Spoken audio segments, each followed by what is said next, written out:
Hello, my dears. My name is Joanna, and I welcome you to Johanna Draconis, the Deconstruction of CPTSD podcast. In this episode, we will talk about depression and why the notion that depression means being sad is not accurate.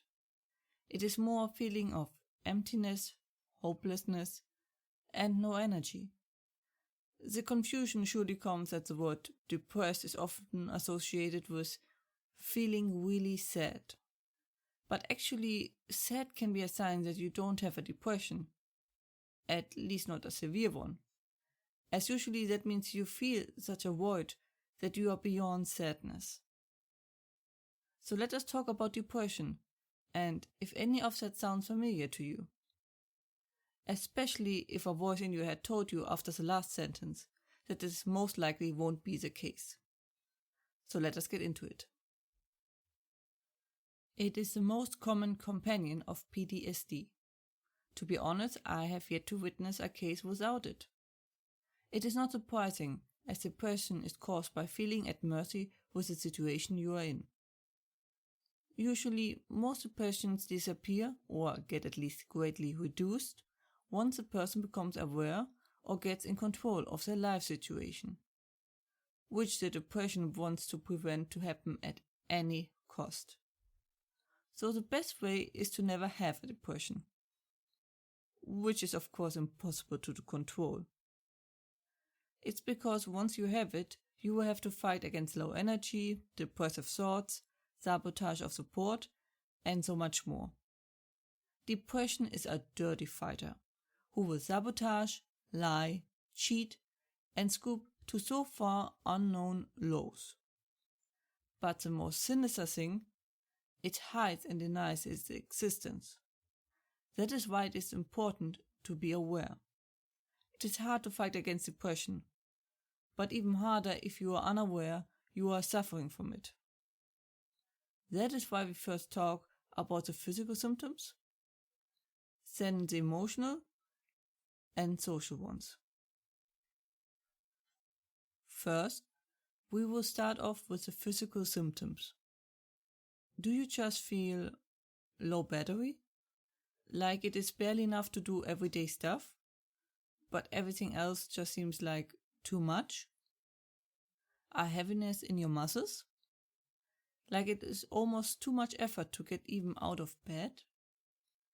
Especially finding the motivation to do so?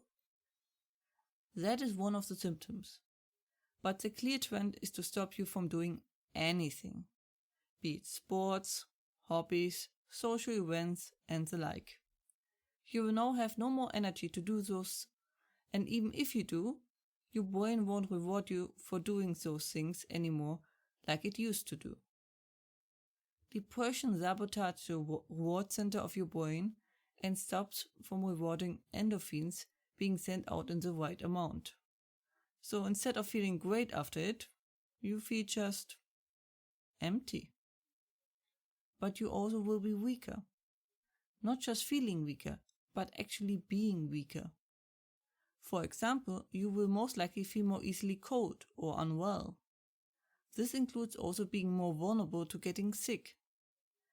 It is almost like your body is also told by the depression to stop defending itself and that it is weak. Second, we get to the emotional symptoms. Do you feel empty? Like your whole inside is just empty? Almost like a void? That is usually one of the most standing out symptoms of depression. But it does more than that. It reduces positive emotions, almost like a pillow in front of a speaker dampens the sound. This includes the love you feel. For your partner, for your hobby, for your pets, and the like. So instead of love, you just feel an echo of the love that once was there. And you don't know why. It's like from a scale from 1 to 10, all your emotions were reduced to 1. At least the good ones. The negative ones get enhanced, which results in you perceiving your mistakes as great when they are minor, and you feeling alone when surrounded by loved ones. Feeling misunderstood by everyone. It also enhances the feelings of loneliness and isolation. This is to make you more vulnerable for its effects and further lower your defenses. But if you ask me, that feeling of nothing is the worst. It is kind of painful, but it's hard to describe.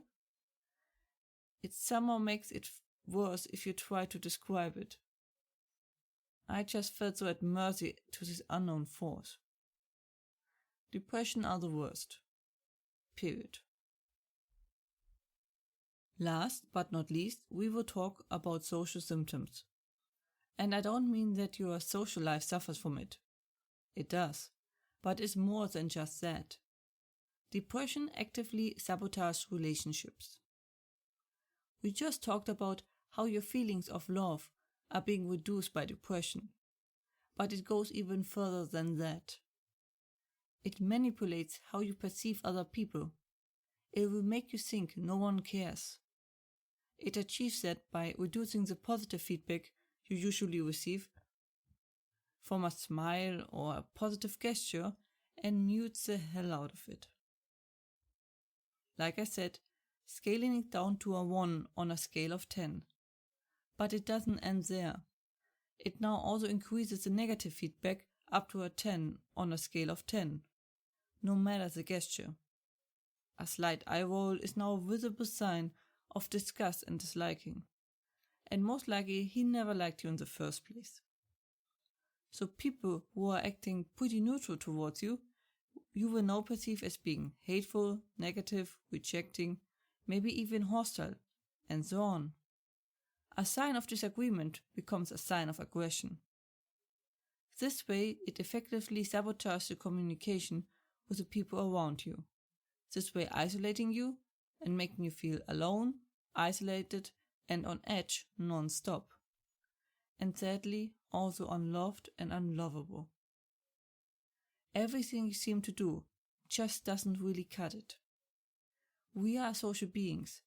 Being isolated like that has physical and psychological side effects. That is a really hard road. Tread carefully and watch yourself. If this sounds at least somewhat familiar, I recommend you getting support, as the fight is unfair. Besides that, I just want to repeat what is so important. You are doing an awesome job. It is so hard to fight against a flood with nothing else than your bare hands to go against it. You are neither worthless, nor weak, nor a failure, nor a horrible person, nor unlovable. I had depression since I was a small child, even severe ones on several occasions in my life. After I dealt with all my stuff of the past, it is luckily a rare occasion, and I am so grateful for that. Depression is the worst. There is this awesome old poster I will link in the description. I think it helped a lot of people, and I hope it will anyone who needs to read it. The core message: you are not weak. It takes a lot to be able to hold out against depression, and all you ask for is a stick, so you can do it better. And I also think this is really brave. So hang in there, and it will get better, no matter what that little bastard of an illness is telling you. Once you broke out, you will see how muddled your view was and distorted your way of life. I hope you break out of it as soon as possible.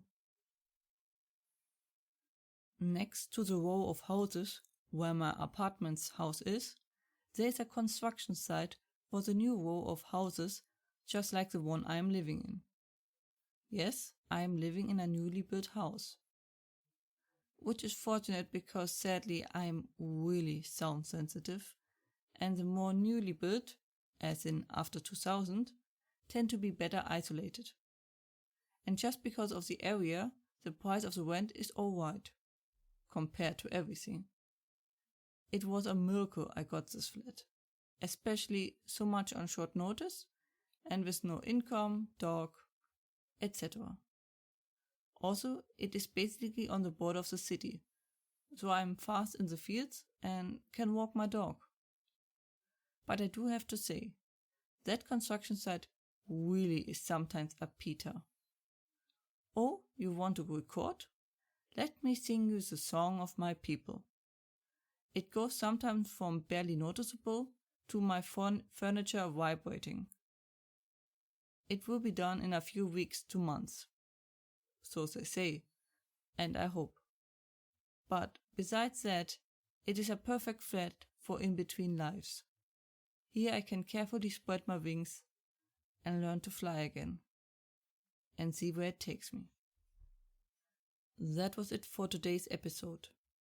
I hope it gave some clarity regarding this foul player. As said, please don't hesitate to get help, in whatever way, shape or form. And of course, if you have any questions or feedback and the like, please let me know at contactme@johannatakonis.com.